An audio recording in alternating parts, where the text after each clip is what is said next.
పుట్టపర్తిలో గత 5 ఏళ్లలో జరిగిన అభివృద్ధి శూన్యమని టీడీపీ అభ్యర్థి పల్లె సింధూరారెడ్డి విమర్శించారు. ఎన్నికల ప్రచారంలో భాగంగా ఆమడుగూరు మండలంలోని పలు గ్రామాల్లో ముమ్మర ప్రచారం నిర్వహించారు. ఇంటింటికి వెళ్లి ఓటర్లను అభ్యర్థించారు. అభివృద్ధి జరగాలి అంటే టీడీపీ విజయం అవసరమని అన్నారు. రాబోయేది కూటమి ప్రభుత్వమేనని ధీమా వ్యక్తం చేశారు. ఎమ్మెల్యే అరాచకాలకు పాల్పడ్డారని ఆరోపించారు.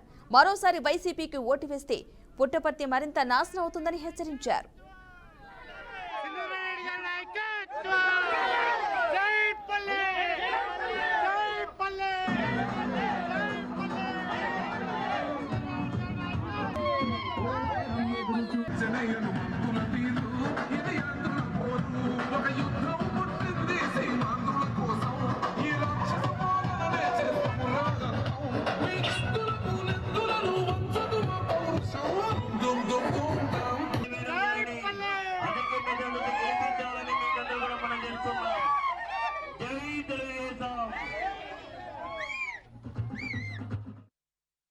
నమస్కారం.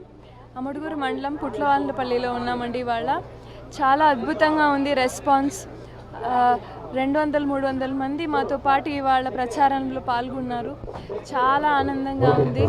ఇక్కడ ప్రతి ఒక్కరూ చెప్పేది ఒకటే, మాకు సైకిల్ గుర్తే కావాలి, మాకు మా ఊర్లకి అభివృద్ధి అనేది కావాలి, మాకు కొత్త రోడ్లు కావాలి, మాకు మా పిల్లలకి కొత్త భవిష్యత్తు ఉండాలి, మంచి ఉద్యోగాలు రావాలి అనే ప్రతి ఒక్కరు చెప్తూ వస్తున్నారు. చాలా ఆనందంగా ఉంది. వాళ్ళందరికీ నిజం ఏదో అర్థమైంది. గత 5 సంవత్సరాలుగా చూసుకుంటే ఆంధ్రప్రదేశ్ రాష్ట్రమే కాదు, ఎక్కడ కూడా అభివృద్ధి అనేది పుట్టపర్తి నియోజకవర్గంలో కూడా ఎక్కడ కూడా కనపడడం లేదు. మామూలుగా వాళ్ళ ఊరిలో వాళ్ళకి హోల్డ్ ఎక్కువ ఉంటుంది ఏదైనా నియోజకవర్గం తీసుకుంటే. అలాంటి దాంట్లోనే దాదాపు 20కి పైగా కుటుంబాలు మా దాంట్లోకి నచ్చి, మామయ్య గారు ఇన్ని రోజులు చేసిండే మంచి నచ్చి అక్కడ వైసీపీ ప్రభుత్వంలో వాళ్ళకి ఏ రకమైన సహాయము అందలేదు అన్న దాంతో పాటు ఇప్పుడు చంద్రబాబు నాయుడు గారు వస్తే మనకి భవిష్యత్తు బాగుంటుంది అన్న గొప్ప ఆలోచనతో వచ్చి అందరూ టీడీపీ కండువాలు కప్పించుకున్నారు. చాలా ఆనందంగా ఉంది.